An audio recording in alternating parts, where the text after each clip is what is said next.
Welcome to Battle Cars. We've been working on this graduation project for the last year, and we're more than happy to show the result. Throughout the video, our core team, composed of Dylan, Anthony, Louis, Florian, the two Leas, and I, will showcase Battle Cars' key features as well as challenges encountered during development. Enjoy! Battle Cars is a car combat battle royale game for 64 players. The players ruthlessly fight to death in a ghost town, as they drive their mechanical beasts towards the final arena. Our game is meant for PC and consoles. Most of our players are competitive battle royale players seeking for new gameplay experiences, as well as arcade racing enthusiasts.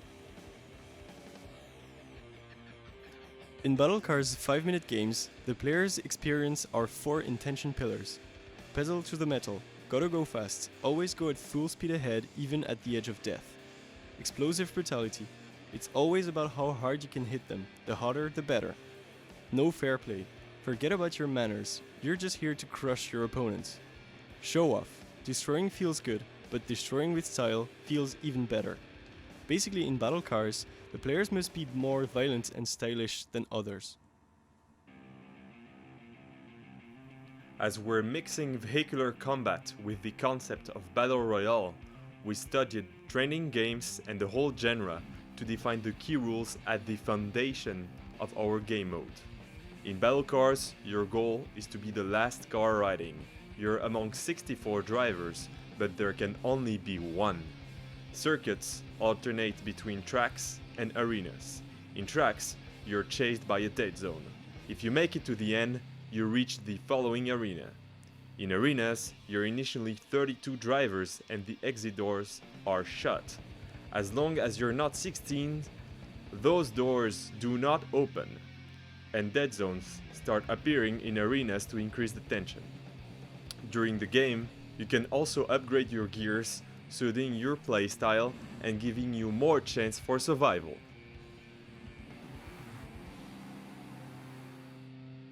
Now let's dive into the core of Battle Cars, the driving. Our controller was designed to be nervous, intuitive and spectacular. The car can reach its full speed in just a few seconds and also has very tight brakes. It is easily steerable and the player can make use of drifting to take narrow turns. By being so generous with the players, we ensure that they feel like they master their vehicles and they can do whatever they want to do with them. Providing the players with such mechanical beasts allows for guaranteed spectacular gameplay sequences and memorable moments. We were able to efficiently iterate on the controller's variables and tweak them very easily thanks to Unity's scriptable objects. The design of the car is the first showcase of our game. It represents the 4 pillars. That's why we went for an elegant global shape for the vehicle, like a muscle car from the 60s made to show off. We also want the car to look brutal. It means, for us, armored, craft and sharp. This allows us a wide variety of customization for the player. In conclusion, we want the car to be optimized for speed and destruction. To give more credibility to the car design, I created an engine sound that combines the roughness of a Harley-Davidson exhaust and the speed feel of a Subaru Impreza engine. This combination highlights 2 of our pillars, pedal to the metal and explosive brutality.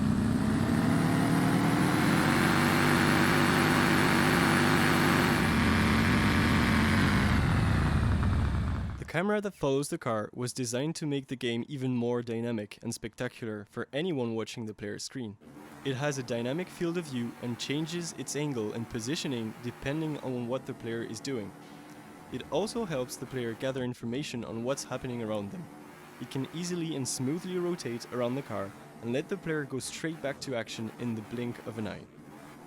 Battle Cars' main mechanic is the collision system and the main way to deal damage to the opponents. It is easy to understand, yet it adds considerable depth to the gameplay. In a collision, you always have 2 sides, the car taking damage and the car dealing damage. Whoever has more power deals damage to the other. Power is a value increased by your speed and the car part you're hitting with. For example, hitting the car with your front bumper will multiply your power far more than your opponent if he or she hits you with his or her sides. Your power defines how much damage you deal and how many brutality points you gain. Something very useful we'll explain later. Note that power-ups on the map also grant you brutality points. Performing tricks is essential in battle cars. It grants the player a nitro charge, which can then be consumed to gain some speed with a speed burst or to recover some health with a health burst.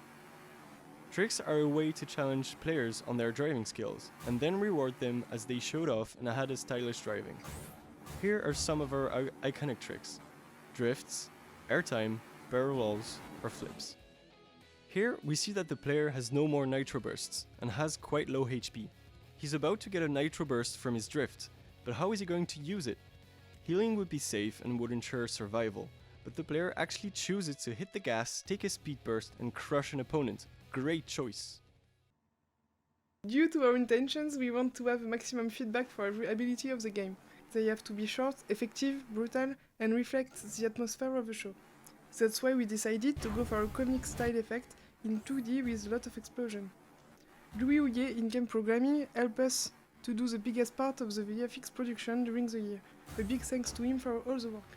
Battle Cars is obviously not about driving a normal car. No, our cars can be upgraded throughout the game thanks to 2 ability modules, which result in either improving the player's positioning, enabling more damage, or even both, depending on their choices. When the game begins, the player's abilities are locked. They can be unlocked by earning and spending brutality points by hitting and destroying others during the game. The player pre-chooses his 2 abilities prior to the game. Here are 4 of the abilities available in-game. The Fire Slide. So the car spits enormous flames from its sides and leaves a deadly fire trail behind it. The Side Dash. The car is quickly propelled on the side thanks to a flick of the joystick. The Shockwave. Everything around the car is pushed away and takes heavy damage. It's even more devastating when activated when the car lands. The Overcharge. Basically, the car turns into a bullet. Its direction is locked and it gets a tremendous speed boost. Each ability is versatile enough to be used in different situations. For instance, with the Overcharge, a player can come back from far behind the dead zone or be a literal bowling ball and aim for a strike in a cluster of opponents. The abilities are game changers. They have cooldowns and require a fair amount of skills. Modules in battle cars represent every ability. Since the customization went out of scope during the production, we decided to use modules to create visual variation for the player. The idea is that thanks to the silhouette of the car, players understand what ability you choose. We assign an ability to each part of the car, on which the module is added in a Mad Max way. Each VFX assigned to the ability was designed at the same time as we designed the module.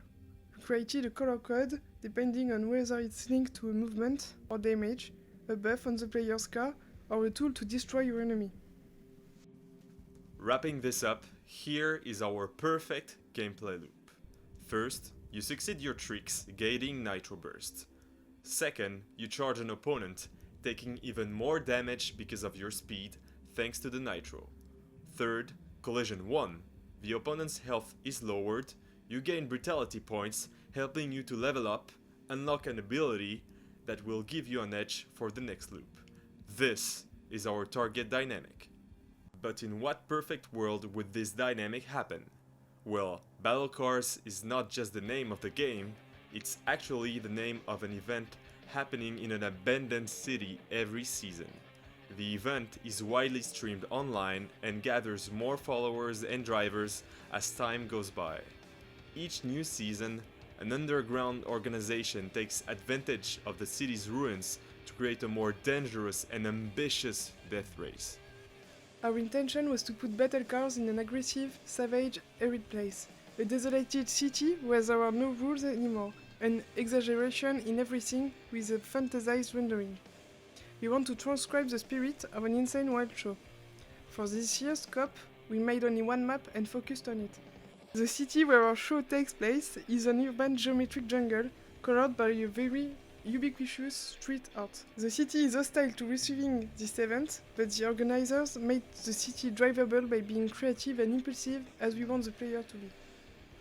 Our level design is based on 2 different types of structures: track segments and arenas.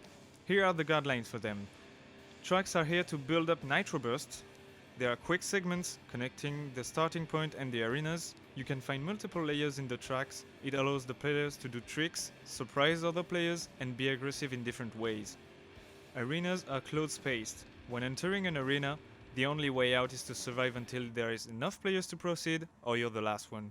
We force collision, speed, and chaos direction to create brutal encounters. City tracks are built around two of our tricks, top speed and drift. We use tracks to build up speed and help the player feel he's driving a fast car. Turns are sharp to use of the drift as a consistent way to get perfect turns. Getting a lot of people charged helps to poke damage and reach top speed faster. The tracks are large enough to fit multiple cars side by side, so even in crash is not an issue. You can easily be overtaken if you do not pay attention to the other player chasing you, or the pillars in the middle of the tracks. Crashes are brutal, so they're fun.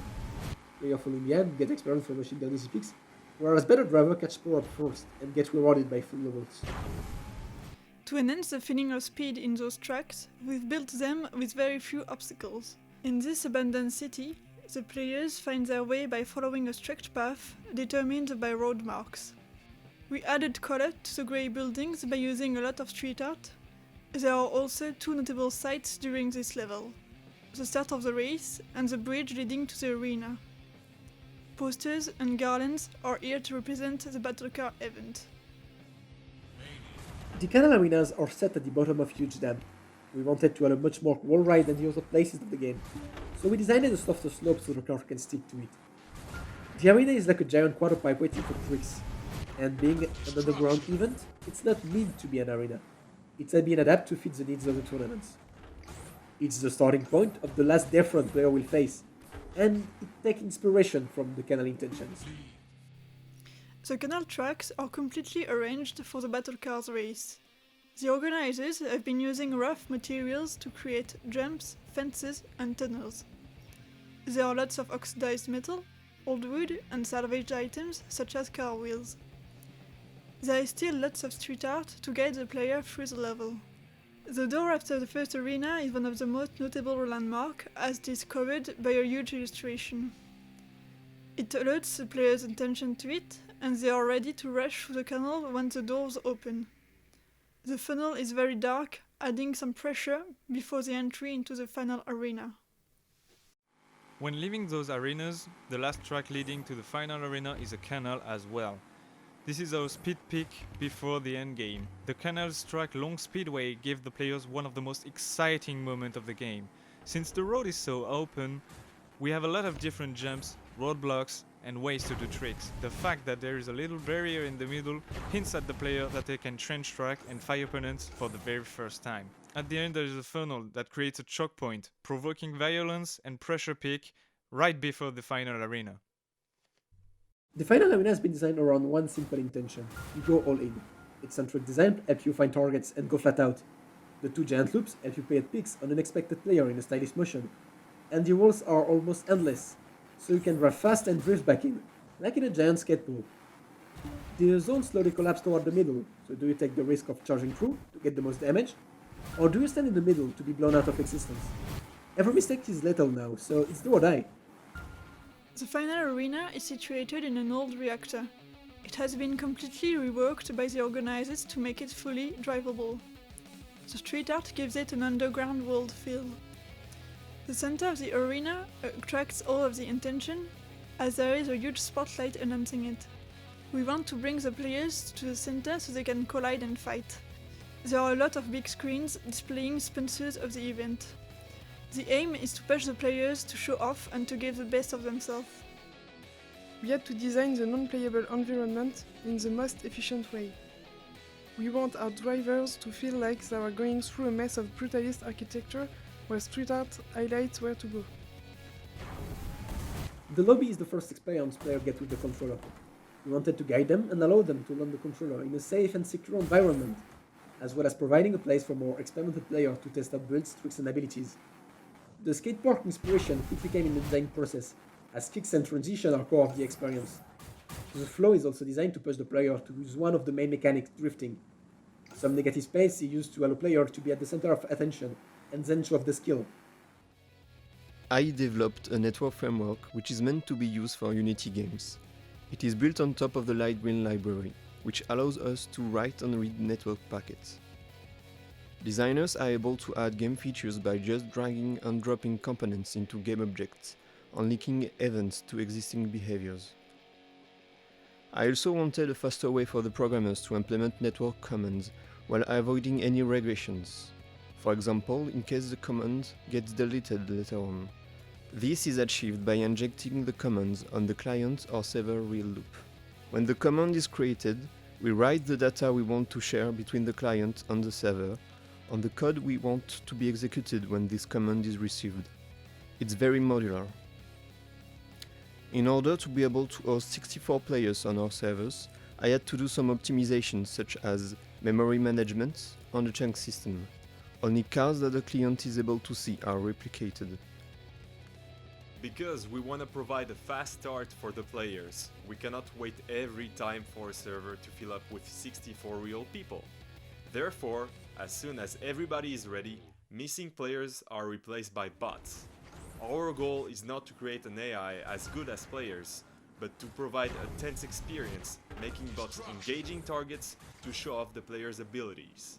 The behavior can easily be changed using the state machine implementation done by Anthony. We wanted easy access to our servers for our regular playtesters. They just have to click on play on the launcher and the game will patch itself if required. Once the game is started, the playtester can join a game by clicking Quick Game. Those servers are permanently running and can be joined at any time. Our players are also able to launch their own game and make them accessible to other players in our custom matches section. All the build process is automated in order to make the new version available as fast as possible. Thanks to our permanent servers and launcher technology, we're able to maintain weekly playtests to debug and upgrade features. We can now use a heat map system to analyze how players behave during a race. We realized during production that our target audience is fond of streaming. We therefore created a spectator mode accessible when you die. A key moment of our playtest was the streaming by Rasmus Thor, a big Rocket League streamer. This direct contact with our target audience demanded a very strong organization. Builds were done at least twice a week and used to validate our stories, as our organization is heavily inspired by the Scrum method. To keep track of production and documentation, we relied on Jira and Confluence. Sure, it was tedious to set up, but it made us very productive in the long run.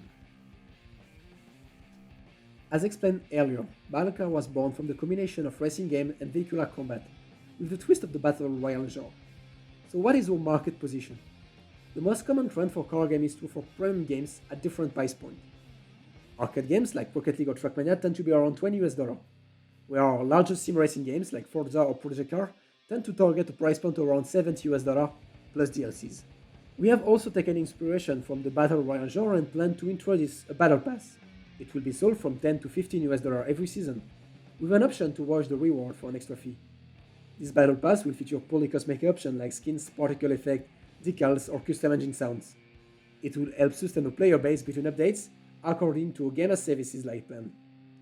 We also plan to adjust our offer to one of our potential competitors in the market, the newly announced Destruction on Star on PS5. What would this production look like if we were using this business model as a source of income? Well, if we had to restart from zero on a professional level, such a project would need a AA production with around 20 people, providing at the release at least 6 maps, 10 abilities, and a wide range of cosmetics, with our main challenge being to include stable servers for all platforms.